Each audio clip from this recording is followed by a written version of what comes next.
Dayuday ay nagbibigay ng makulay na pagpapahulugan.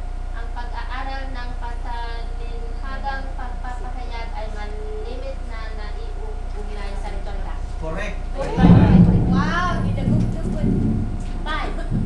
Pagwawangis ay naghahambing din tulad ng pagtutulad ngunit hindi gumagamit ng salitang tulad ng para, kagaya, kapara, kawangis. Correct. Oh, correct. Pagwawangis.